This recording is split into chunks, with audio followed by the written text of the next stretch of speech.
Hey everyone, welcome back to Deeper Than Dough. Today I have an awesome guest, Jordan Edwards. And in this episode, we dive into why so many ambitious men struggle to find real community, how to actually live with intention, and why waiting for the perfect time is holding you back. Trust me, you'll get some solid takeaways from this one. And hey, before we jump in, don't forget to like, subscribe, and share this with someone who needs to hear it. Hey everyone, welcome back to another episode of Deeper Than Dough. I have Jordan Edwards as my guest today. Jordan, welcome.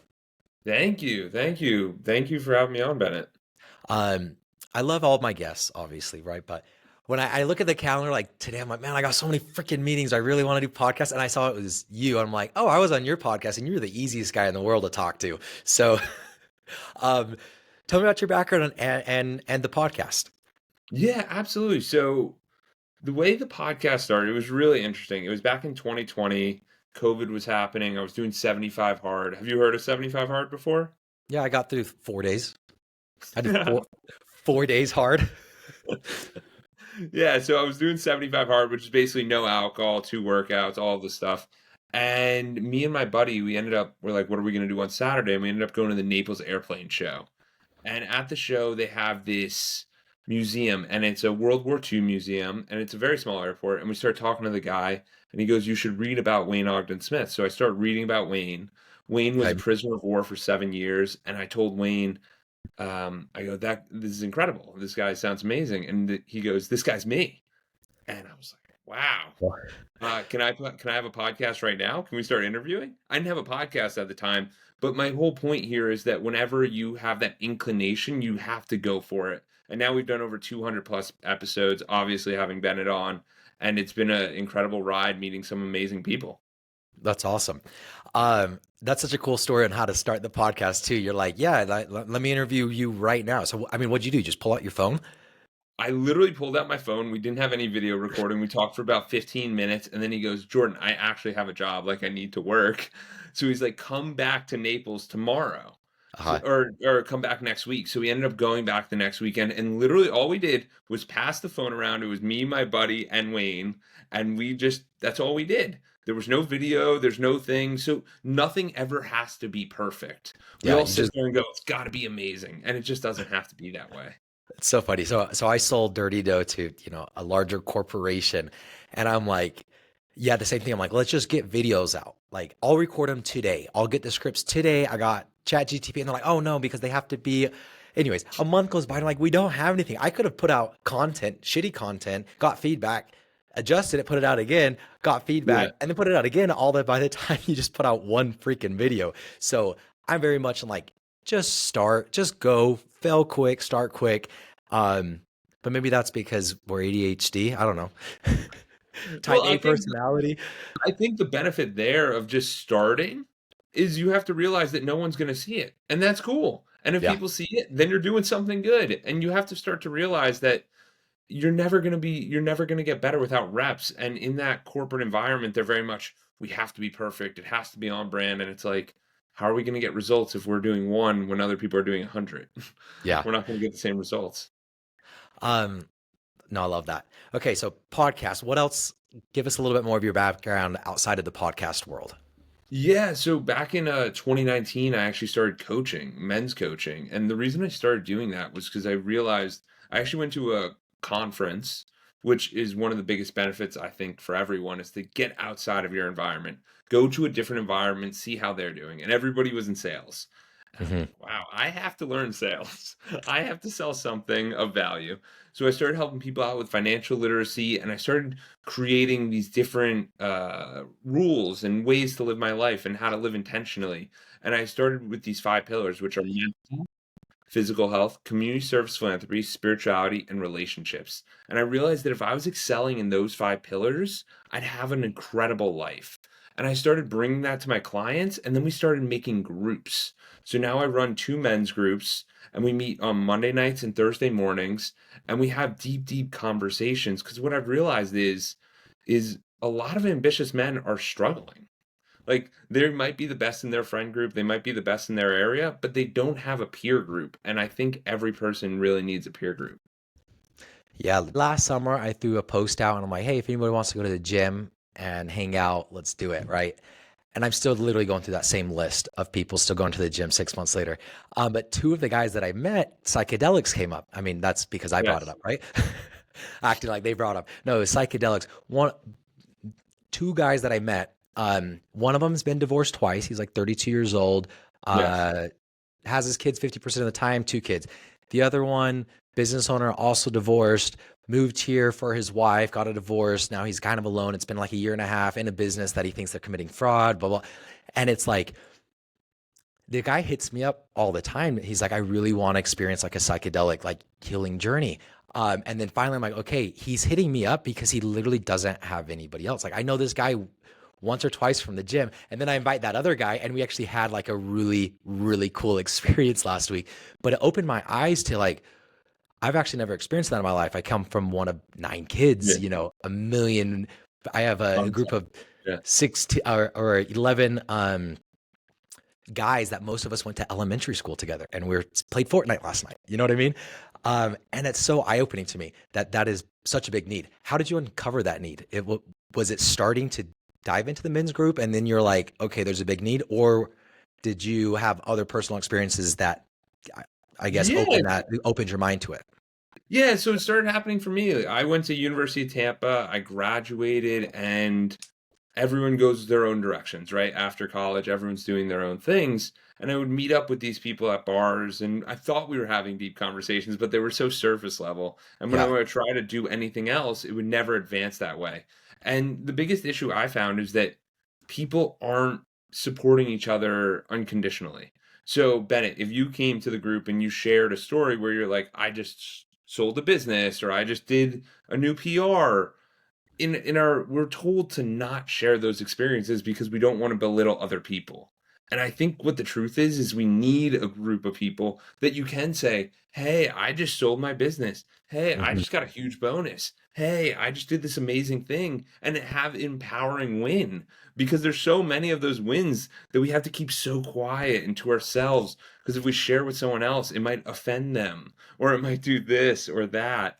And just to add a tip on, I actually recently started in December. I had a birthday, and I had a birthday dinner, and we went to this place, and it was nice and it was easy. And I realized I was like, why do I have to have a birthday dinner to meet up with my friends? Uh-huh. So so in January I called it a friendship dinner. It sounds a little lame, but it sounds a little corny. But there's that list of like 10 or 15 people that you always want to hang out with, but you can't because you have a family or you have life. Yeah. But if you put the dinner on the calendar 3 weeks in advance, you can get a 10, 20 person dinner going, and it's a very fun community because people are intermingling, you have your friends, and I would highly recommend that activity, especially if you're the provider of that. It Yeah. allows your relationships to go so much deeper because they view you as an asset. Like one of yeah. I was gonna say, and it comes down to what you said. I think like putting on the calendar. So again, we've had this. I mentioned the friend group. I would say like 7 or 8 of us, Orem Elementary, and then there's like 2 or 3 that trickled in junior high, and we tell them that they're not our true friends. And then we all went to high school together. Most of us went to college together. Um, every other Friday we have lunch at noon, and we've been Oh doing it for wow. a year. And then once a month, and we rotate, who's planning it. But once a month, it's like a Wednesday or Thursday night. It's a hangout, like a dodgeball at church was last month, and it was a Yeah. blast. But I love that. So, but I'm also thinking like, do people know 20 people to invite to dinner? Like, how do you get a part I mean, you don't need 20 people, right? You need 3 people. But is there any advice that you're like, okay, I'm in a new city, maybe that guy that I did mushrooms with, right? How does he go and build these connections? I think you have to put yourself out there. And I think a lot of the time, like Bennett, for you, you have solidified relationships, which is very empowering. You know what I mean? But to someone who doesn't know anyone, that can be a little intimidating. So, what I recommend is usually going out to different activities. So, yes, you can accept Bennett and go work out with Bennett, but that's a one on one. What if you go join a run club? What if you join a church? What if you Hmm. join all these different activities? Then you start to make friends around, and like we made friends recently, like other couple friends recently, and they were just eating dinner next to us. We didn't know them, we didn't invite them, but we just started talking with them and we're like, oh, we should go out to dinner. And now you have different friends. But if you don't, you have to put yourself out there and be friendly. And it's not weird to speak to people. It's not weird to talk It's to not people. at But if all. Yeah, and a lot of people view it that way because they're like, "No, they're too busy. They don't wanna hang out with me. They don't wanna do this." But in reality, everyone wants to do fun things. Everyone wants to enjoy their life. And So everybody if likes you talking. Like everybody Yes. likes that connection. I've seen um, like studies showing even if you have meaningless conversations with people at the grocery store, that increases your happiness levels. But if you take surveys beforehand, everybody thinks that it'll decrease their happiness levels. So the perception is completely wrong. You just have to kind of get over that hump, and just kind of go for it. And I've made a conscious effort to do that for years. And I'm like, I went to Disneyland last month with Yeah. my kids, and I kid Awesome. you not, we're at in the line with Space Mountain, and I make we've already made like a million friends. My people are giving my kids like Disneyland pins, but one guy, we're talking with in the line, and he lives down the street from me in Utah. The next Oh, week we go to wow. the gym together. You know what I mean? But it was like we met out in freaking Disneyland, and we're going to the gym, just because I'm using that as, again, like I know I don't want to talk to this person a lot of times, and I'm recognizing Yeah. that, and I'm gonna say, but I'm gonna do it anyway because studies show, and my personal experience, like when I talk to people, I do get energized, and it Yes. helps me. And it's just breaking out of that shell. And another thing I wanted to mention was for a few classes or a few tips on finding more groups, because you mentioned a lot of good ones. I have been doing like jujitsu for, I don't know, 3, 4 months. But Okay. yeah, there's like you're learning jujitsu. That's fun. But aside from that, you're meeting a million people. So last night before I leave, I'm trying to, anybody who I haven't met yet, I'm shaking their hand. Oh, what's your name? Yes. Nice to meet you. And I kid you not, like within I've only gone 10 times, but I know 20 people by name and I have their phone numbers but other people that came after me didn't make that effort. So it really does just come down to the effort. Yes, 100%. And the other big thing is I had a call with the men's group last night and we talked about the 4 levels of listening. So level 1 is when someone talks and they interrupt. Level 2 is when you listen to someone, but you're listening just to answer your side. And then level 3 is when you're actively listening and you're listening to actually help them and provide them value. And then level 4 is listening to hear their problems and listen to the problems that aren't being said. So my point of the 4 levels is that it's so important for us to realize that if we can be genuinely interested in others, others will attract to us. It's not Bennett runs around or Jordan runs around and just goes, "I'm the best. I'm the best. Talk to Yeah. me." And it's like, no, no, no. You have to be genuinely interested in other people, and that's what captivates people to wanting to be interested in you. Yeah.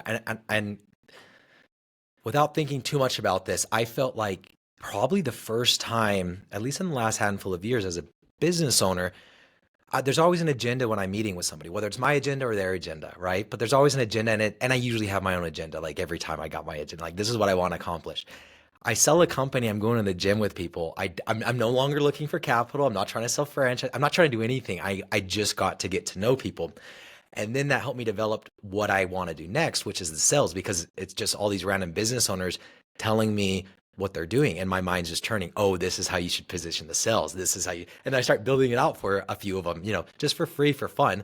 And then I'm like, that's what I like to do. Anyway, so a lot of it was just, I love that. I've never heard those 4 levels of listening. And I'm like, I think for the first time, I might be dipping into the 3rd level and actually putting my own agendas aside as I listen, which is kind of cool.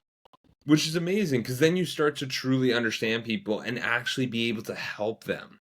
Because when we Mhm. sit there and we think about just what's in it for me and what can I get out of this, you're never there to hear the entire story. Like Bennett doesn't go and help people randomly and not figure out something new. You know what I mean? Because you're giving them space and you're leaving space to learn about all these different perspectives, you're learning about their business. You're learning about how they're running sales. You're seeing what's working, what's not working without you having to do the actual work of them doing Yeah, the sales. So you're getting more data points. But it's exactly. super important. It's super, super important. Before you talked about having deep conversations, and this got brought up actually last week with those same guys, because I'm like, you actually, you need deep relationships, but there's so many people and only so much time. Um, and we started talking about, well, it's not about the quantity of time. You don't need to see somebody every week or even every year, right? We all have relationships that maybe we're not seeing them. So what makes those deep relationships so strong that I'm only seeing somebody once every year or so versus every week, um, making those relationships deeper. And I think it's the conversations, right? So when you say Yes. deep conversations, what is that? You mentioned, sharing So wins, talking about finances. What else are we talking here? yeah, so the group dynamic I've created over the last 4 or 5 years, there's a framework to it. And the way it goes is we start off with who we are and a fun fact. If there's new people on the call, or if there isn't, kind of have a similar conversation. Then we start off with a win. So it might be anything exciting in their life, anything good in their life that's happened in the past week. And then we dive into accountability if they were on the previous week. And then we talk about two different topics. So those topics can be any wide ranging. So last night it was the levels of listening, and then we talked about the different perspectives. So the different perspectives, the way that works is we were talking about our own perspective, our past perspective, our future perspective, and then our far future perspective, and which one of these aids us the most and which is the most beneficial for us. So that was just its own conversation. And then we close out the conversation with greatest benefit of this conversation, action step, and gratitude. So whenever you have a conversation with someone, you could always start off with what's a win they might have, and then after you have that deep conversation, what's the greatest benefit that they got from that? Because then you're learning what that person actually appreciated, and we miss that 99% of the time. I like that. I love that. So what are the main changes that men in your group are seeing, or that you're hoping that they'll receive as they go through Yeah, the yes. program, the group, the camaraderie?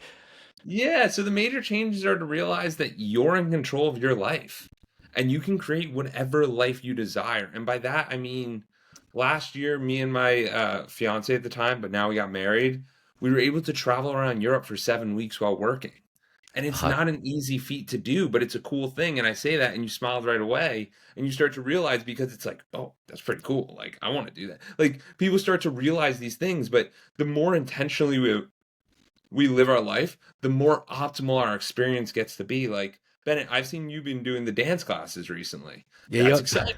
That's exciting because I came on and I'm like, dude, this is great for my relationship. You got to try this out. And you started doing it. And I love that. And it's just the more intentional we live our life, the more we're able to realize that we can create whatever we desire and whatever we want.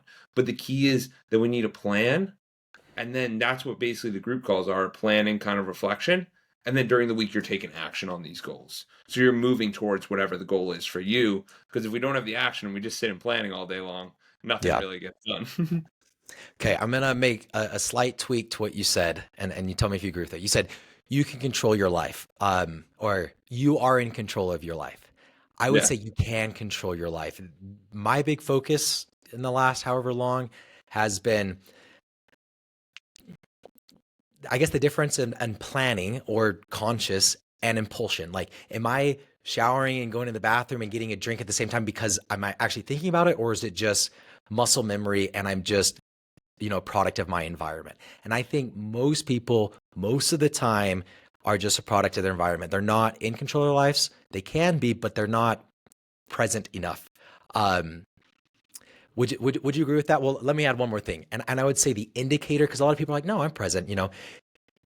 Okay, can you control your thoughts? I think if you can't control your thoughts, if you can't turn off your thoughts, whatever, at least for some sort of degree of time, you're not in control of your life. Because how can you? Your thoughts control your emotions, and then the mixture between emotions and thoughts then control your actions. And then it's just kind of on repeat every day because we just have the same thoughts, unless you break free from that through planning, or I would say consciousness or conscious planning, right?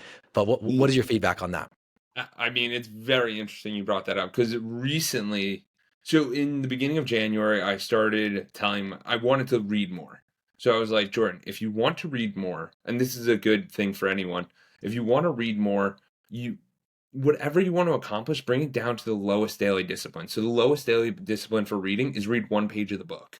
Like, Hmm. just get one action towards the goal. But what I was going to get at was you're bringing up intention. Like, intentionality is so important, and like the intention of what you're trying to accomplish. So I'm coming on this podcast. What is the intention that I want to convey to the audience? What's the intention that I want to convey to Bennett?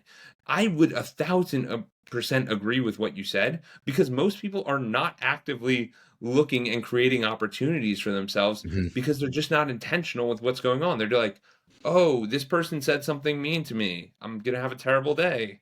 It's like, that's not the case.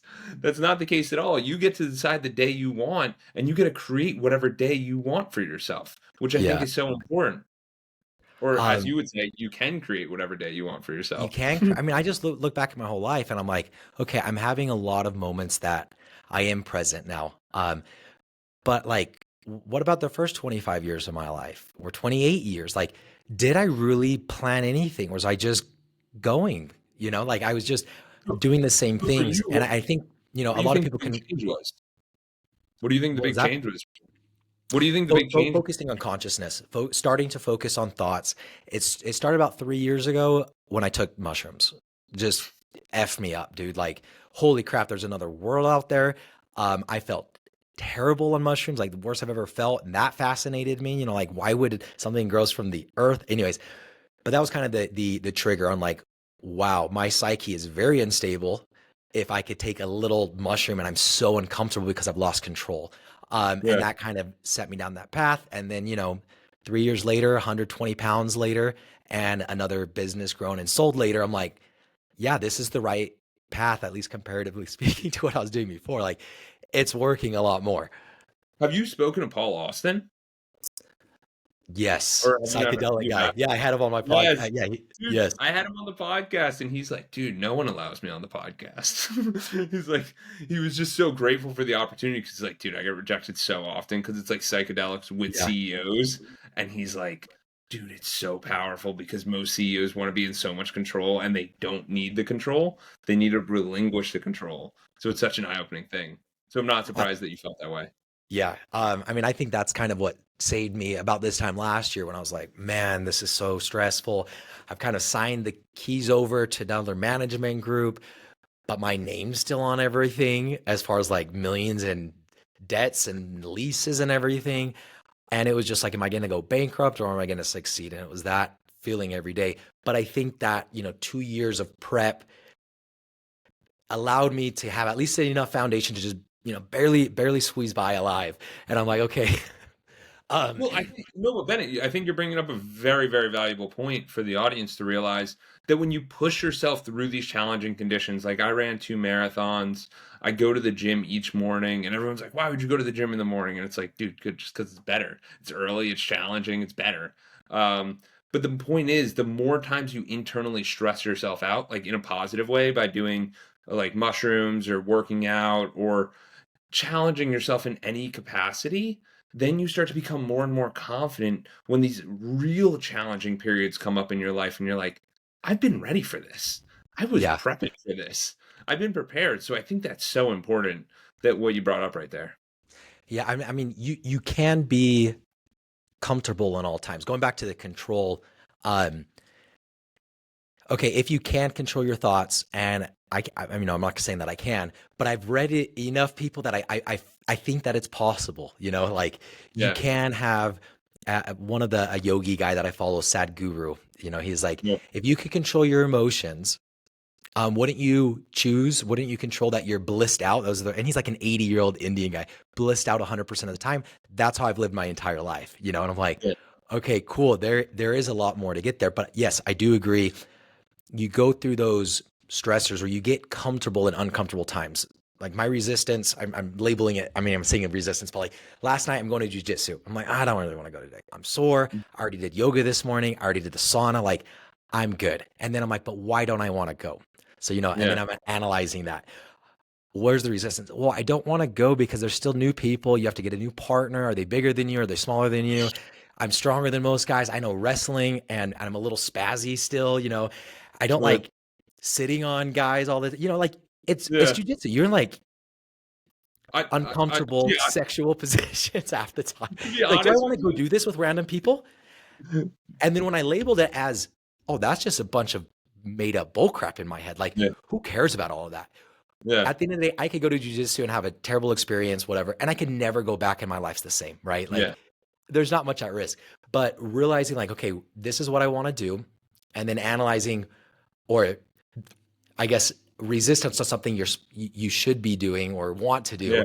Um, but just analyzing really why am I not wanting to do that? And then if I Yeah. can say, well, I could be comfortable doing that, then you're slowly expanding your level of comfort and you should be able to expand it completely. So you don't have any more walls of comfort. You're Yeah. comfortable with any emotion, any life event at any time.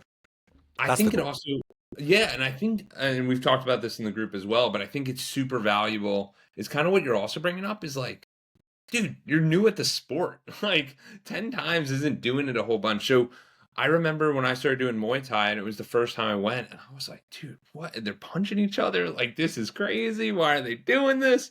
And then after like a few months, you start to get more and more comfortable. And after a year, you're like, okay, I feel good about this. I'm confident in what I'm doing. So my point being is the benefits of putting yourself in that beginner stage over and over and over again is so valuable, regardless if it's in business or out of business, because there's so many of us that just miss the ball. We Yeah. go, I'm an expert at accounting, or I'm an expert at doing this, and we never explore our horizons and realize we might love eating cookie dough. We might love selling, like doing whatever. We don't give ourselves that opportunity, and I think that's one of the biggest fallacies. So, like as you're going through this, you guys have a lot of time, you have a lot of experiences. It's so important to try out new things every once in a while. Go to a new workout class, travel to a destination you don't know, do something different, make a new friend, because you never know where that's going to take you. It might take you on an incredible trip. You don't ever Yeah. know. I mean, and in general, again, from my frame of reference, like I'm looking at that, that's breaking your compulsive cycles. Like what you do Yes. every single day, again, you're not really planning it. You analyze your thoughts, 95% of them are the same as the day before. So 95% of your emotions are the same and your actions. And then you're like, man, it's been 5 years. Why isn't anything changing? And you're like, well, because your thoughts, emotions, and actions haven't changed, right? Yes. Everyone else is kind of waiting around that. As you dive into new things, though, most people probably heard about Pareto's principle, the 80-20 principle, right? 80% Yes. of your results are going to come from 20% of the effort. So, like, Yes. let's put that in Muay Thai. Like, if I'm going to go to Muay Thai for a whole year, maybe I only go for 20% of the year, right? If I go for Yeah. 20% of the year, 2.5 months, I'm probably going to learn 80% of what I was going to learn that entire year. And I've already experienced that with my 10 jujitsu classes or 12, whatever, because I already had the wrestling. And I'm like, oh, wow, with 12 jujitsu classes or 10 and a wrestling background, like I could go tap out people that have been doing it for a few years, right? Because you just make those little tweaks at the first. So for me, realizing, okay, if I jump into this, even if I don't like it, learning's front loaded, right? I'm going to learn so Yes, much yes. I was information. gonna say, dude, you get to that. Yes, there's that level of expert and master, but that just takes longer and longer to get there. But a lot of people can get to a 6, 7, 8 relatively quickly. Like you said, they might not be that 9 or that 9.99 or 9.999, but they can get themselves a little bit closer to that, which I think is regardless, it's important to continue building skills. There's Yeah. so many of us that don't view skill acquisition, and that's one thing I talk about the group. We meet each quarter and we talk about the importance of realizing that we are not our jobs, we are not our roles, we are not the things we do, but we're actually the person who's building different skill sets. And as you build those skill sets, you can keep bringing those tools in your chest because you will never lose those. So Yeah. it's so important to have those tools. How did you get onto that mindset? And I'm sure that mindset led you into coaching. But where did that first come about? The skill set acquisition? Yeah, yeah. Like, because I did the same thing. I read Rich Dad Poor Dad, work to Yeah, learn, not to earn. I jumped companies yeah, every year in every industry because I was applying that 80-20. But that came from Rich Dad Poor Dad, right? For yeah. you, where did it come from? So this was super interesting. So I actually had a podcast, which I think you know the guy, because I've known about this for a while, but do you know Steve Merrill? I don't think Steve? so. Okay. Maybe. So Steve runs this company called Working Digital. And what he talked about, because he ended up coming on the podcast and then he spoke to the group. And what he was saying was, he's like, he was this guy, he ended up running a business and then he jumped to a different business and now he's doing marketing. And I was sitting there realizing, I was like, dude, this guy never he was never in that original business. He was actually the marketing. That's all he was doing. He was doing the marketing and now Mhm. he's doing that again. So it's all skill acquisition. So once I came to that principle, I was like, wow, this has nothing to do with the job we have. Like, it's all about the skills we develop. And Mhm. whatever those hard skills or soft skills might be, they are so valuable. And it's if you could become intentional about those skills that you want to build over and over and over again, oh, dude, you're unstoppable. You're Yeah. unstoppable. And most people, it's just like you said, aimlessly walking around. They're not intentional about the actions that they're trying to create. Yeah. So, and then, okay, I love that. Because obviously I'm like so sold on that. Now, how does that relate to like your journey into coaching? Or were you already coaching at that point? To that point, I was already coaching, but Yeah, because was it 2019? yeah, so for the journey Okay. into coaching, what ended up happening was I went to a conference and I realized that I was getting around people. I went to the Grant Cardone conference in Miami, and there was like this was right out of college. I was like, what are these people doing? There's so many Uh-huh. people are running around the stadium, everyone's trying to sell something, and I'm like, I gotta sell something. I can't just sit here and be a consumer. I gotta start selling something. So I started helping people out with financial literacy, and then I started getting into this idea of like a 5-year vision, a 1-year vision, mental health, physical health, community service, philanthropy, spirituality, and relationships, and realizing that if we don't live intentionally, we won't be able to create the lives that we desire. So I started getting clients that way. And then I learned about the group coaching model. And I started putting people into these groups where we could have even deeper conversations because it wasn't just me who's important. It's not the person who's important, but it's all the perspectives that we're pulling from left, Yeah. right, and center, where now you have all these driven people, all in different industries, all sharing their successes. And you're like, wow, that's a profound conversation. I really enjoyed something like that, and I got a lot of value from that. So that's why I think it's so important to if it's not this group, there's other groups, but find a group where you can get differing perspectives. And I do Mhm. this on Zoom, and it's always been such a benefit for me because it's like I lead the group, which I enjoy, but I also get to learn each and every time I'm having the conversations because people answer in ways that you never expect. Yeah. And I mean, you be intentional, right? And we talked about like being present and the consciousness and like having a plan. Otherwise, you're just on autopilot. So how do you do that? And that's where it's like, well, how did I do it? I guess right before mushrooms, the thing that I started with was therapy, like just talk therapy, right? And that's a coach. Yeah. They're coaching me on how to think and plan my life that I just don't otherwise do. Like this morning, I did some meditation and it's like, plan the emotions you want to feel today. And I'm like, I've literally never done that in my life. But why? Like, does it work? I don't know if it works. I'll tell you. But there's all these things that I just, my mission statement, which is really, I think really helped grow Dirty Dough. And now, Yeah. I'm transitioning. How'd I develop that? I hired a coach because I thought mission statements were stupid. I also thought coaches were stupid until I started getting into it. I'm like, no, I'm just stupid. I make the most progress when I can have an outside perspective help Holding you me or accountable. make me be intentional because otherwise I'm just doing the same old, same old. Yes, and that wake up is so important. And what really when I started thinking back on it, what really got me there was in 2018 going into 2019, what I realized was people had these New Year's resolutions, and I was hearing New Year's resolutions die in 21 days or whatever it may be. Mhm. And I go, why do I need a resolution? I need to just have a goal and hold myself accountable. So I set 3 goals for myself. One was to start a business, one was to run a marathon, and one was to complete all 4 sections of the CPA because I graduated with an accounting degree. So I Mhm. started doing that, and I realized pretty quickly, I was like, dude, I don't want to do the CPA thing. Like, this is awful. So I literally failed a couple sections of it, and I'm like, I'm not doing that. So my point is that it's okay to fail. I Yep. was able to start the business, which I'm still doing now, and I did run the marathon. I ran the Lake Tahoe marathon. So I share that just because it's so important to hold yourself accountable. And if you have trouble doing that, like most do, you could hire someone to hold you accountable and coach you up and offer those differing perspectives of over 200 podcasts and 200 episodes interviewing people like the founder of Reebok and billionaire Jeff Hoffman. So it's like you have to get around these people. You have to learn in some sort of way.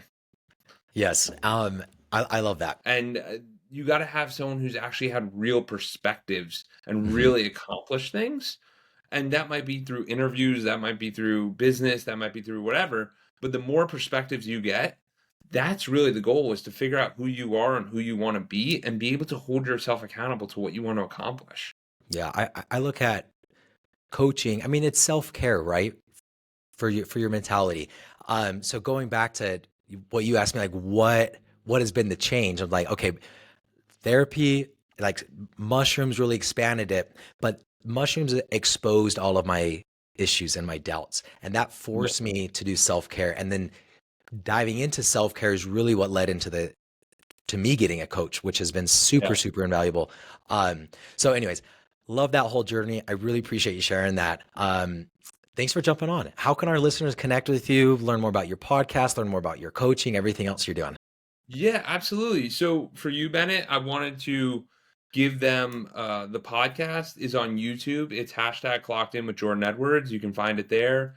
I also want to give you guys a complimentary coaching call. So we'll put in the Calendly link if you want to book a call. And then if you guys want to shoot me an email, it's jordan@edwards.consulting.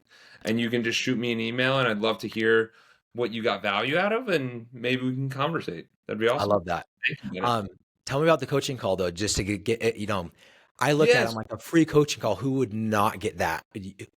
But at the same time, I'm like, people might be a little hesitant. Can you explain kind of what that coaching strategy would be like on that first call? Yeah, so in the complimentary coach call is they share a little bit about themselves, then I provide some value, and we kind of talk about what your 5-year vision is, what you want to what your life to look back like, what's holding you back, and then I share a little bit about what I'm up to, and then I see if we can collaborate in some sort of way. Because the thing is with coaching is you got to make sure you're a fit for both sides. If both Yep. sides aren't a fit, it's not a work. So I think it's so important to have an intro call just to see what people are up to and what they don't do. But I always make sure that everyone gets a ton of value, because if I can change your framework just 1 degree, that can change the trajectory of your life.